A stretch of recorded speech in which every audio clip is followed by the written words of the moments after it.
It's no longer a secret that Nigerians are living in multidimensional poverty. This is not because Nigeria is a poor country. Nigeria is not a poor country. Nigeria is a very rich country, rich in mineral resources, rich in human capital. This is largely due to the mismanagement of Nigeria's vast resources by rogue politicians who will rather make friends, families, acquaintances rich rather than making Nigerians rich. Why will they make Nigerians rich? If Nigerians are rich, who will carry out their criminality? Who will steal ballot box papers for them? Who will collect money during the election to vote for them? That is why they use the instrumentality of poverty to subjugate the people, to make the people poor, so the people can remain loyal slaves to them. Of course, go on social media, you will see loyal slaves to politicians who are defending the criminality going on in this country. You will see loyal slaves who are defending the looting going on in this country. Since taking over power in 2015, over 50 million Nigerians has been thrown into poverty, the worst of any regime. APC has thrown over 50 million Nigerians into poverty since they took over power in 2015. President Tinubu, since taking over power, has blamed his predecessor, Muhammadu Buhari, from the same party, APC, for handing over a battered economy. He has repeatedly said that Nigeria is broke. He always makes this statement. They always make this statement, Nigeria is broke, whenever they need money to make Nigerians happy, whenever they need money to provide the basic amenities for Nigerians, whenever they need money to do what they took over power to do for Nigerians, they always make this statement, Nigeria is broke. Is Nigeria really broke? Well, we're going to find out if Nigeria is actually broke. However, this line of statement is not seen in the government lifestyle, as they have gone on wasteful spending spree. We saw how it was reported that Tinubu spent over 390 million on hotel-based accommodation during his hunger expenditure, because he took large contingent to that expenditure and he spent over 390 million. That is a whooping sum of money. We also saw how 1.5 billion was budgeted on official vehicles for the First Lady Remi Tinubu. 1.5 billion budgeted to purchase car that will carry the wife of Bola Ahmed Tinubu, who has assorted cars in her disposal. This is disgusting. This is disgusting to say the least. 5 billion for the presidential yacht. Of course, 5 billion was budgeted for the presidential yacht, and yet people were defending this on social media. People who have not eaten for days, people who don't even have light in their homes were defending this. 160 million each for cars for the NAS members. This is coming amid rising poverty, extreme hardship in Nigeria.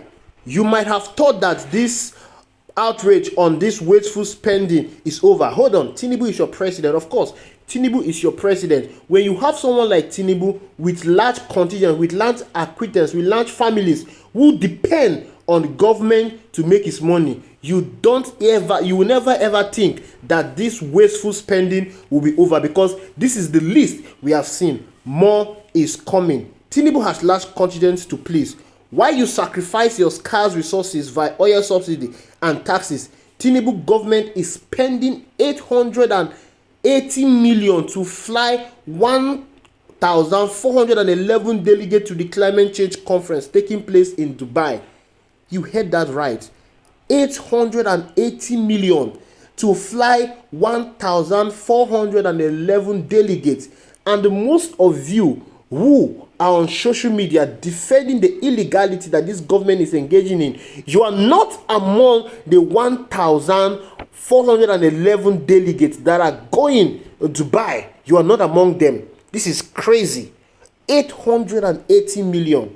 As usual, this has caused outrage, and Mr. Peter Obi of the Labour Party has taken to his Twitter account, to slam Tinubu for such wasteful spending. Of course, you will always expect P2B to be at the forefront of calling out this illegality, because somebody like Mr. P2B will never engage in this kind of extravagant spending. This is what everybody is sure of. P2B will never do that, and that is the reason why they never wanted him to get into the corridor of power, because if P2B gets to the corridors of power, this whole large spending will come to an end. Let us read what Mr. P2B said. In his Twitter account, he said, "In a twist of sad irony, let me congratulate the giant of Africa, Nigeria, for matching the great China with the same number of contingents at the ongoing COP28 in Dubai, United Arab Emirates. Nigerian contingent to COP28 totaled 1,411, the same number of the Chinese. The China has a population of over a billion people, but Nigeria, with a population of 200 million persons, is totaling the Chinese contingents. Not only a number, the Chinese budget, the Chinese economy is way larger than that of the Nigeria." Let us go forward and see what Mr. P2B has to say. Continuing, why China's budget for 2024 is about $4 trillion, about 2,860 per head. Nigeria budget is about $33 billion, about $165 per head. China has a high human development index with a ranking of 79 out of 191 countries measured, and Nigeria has a low HDI with a ranking of 163 out of 191 countries measured. Nigeria has more people living in multidimensional poverty than China, despite China having several times our population. Most importantly, take note of this note. The vast majority of those in the Nigerian delegation to COP28 are either non-relevant civil servants or relations, friends, and hangers-on of high government officials. Most of them hardly understand or have anything to do with the climate change. This is the craziest aspect of it. That most people in this list, have no business in the climate change. Most people on this list, just as we saw Toke Makinwa, that is reported to be on item 7. What the hell is item 7? What the hell is Toke Makinwa doing on that list? What the hell is Toke Makinwa going on a government expenditure with public taxpayer money to Dubai?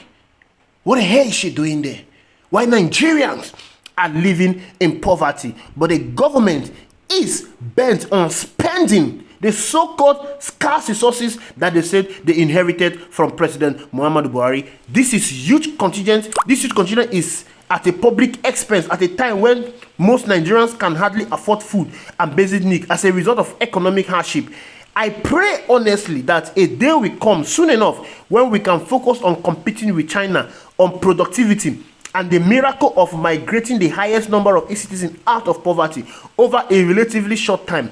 As we have kept emphasizing, we must stop waste as a tradition of our government and the nation. We urgently need to cut the cost of governance and invest in production. We need to emphasize unnecessary ceremony and showmanship as a mode of government behavior. We need to tie spending to necessity and national priority. A new Nigeria is possible. We only need to do the reasonable and necessary. Since this government took over, we have seen more on spending. We have seen more on extravagant spending, extravagant lifestyle. We have seen more on extravagant budgeting than we have seen on taking people out of poverty. What are the necessary steps this government have put in place to take people out of poverty? What are the necessary steps this government have put in place to ensure that the Naira to dollar dichotomy is reduced? What are the necessary steps this government has put in place to ensure that our production increases? Rather, we are having more investors leaving the country, which have seen to the rising cost of medication in Nigeria when GSK left the shore of this country, and many other foreign investors are leaving this country. What is the government doing?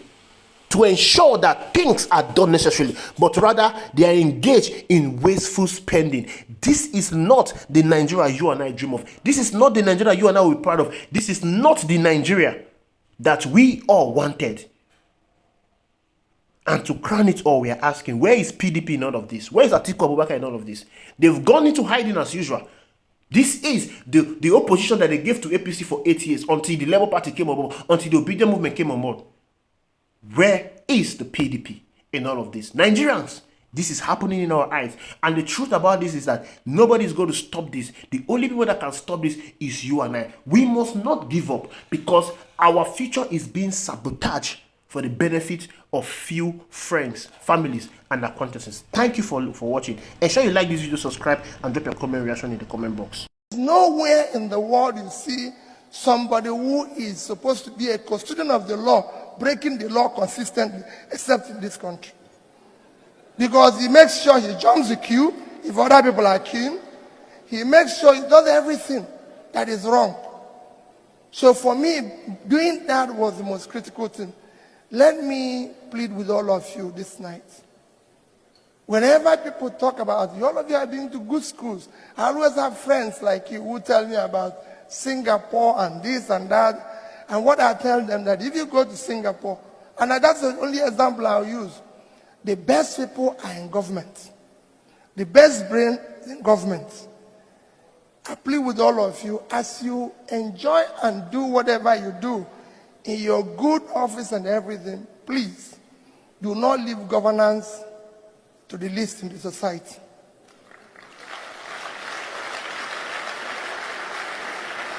That's what we are doing today. The role models we have in government are the least in the society. And all of us are complaining. There's no way we won't complain. There's no way. People say to me, how were you able to save money? It was very simple. All we did was to shut down the cost of governance. In 8 years, I never had a governor's lodge in Abuja. Why should I have it? I don't live in Abuja. It's not necessary. As a governor's lodge in Lagos, you can go and see it.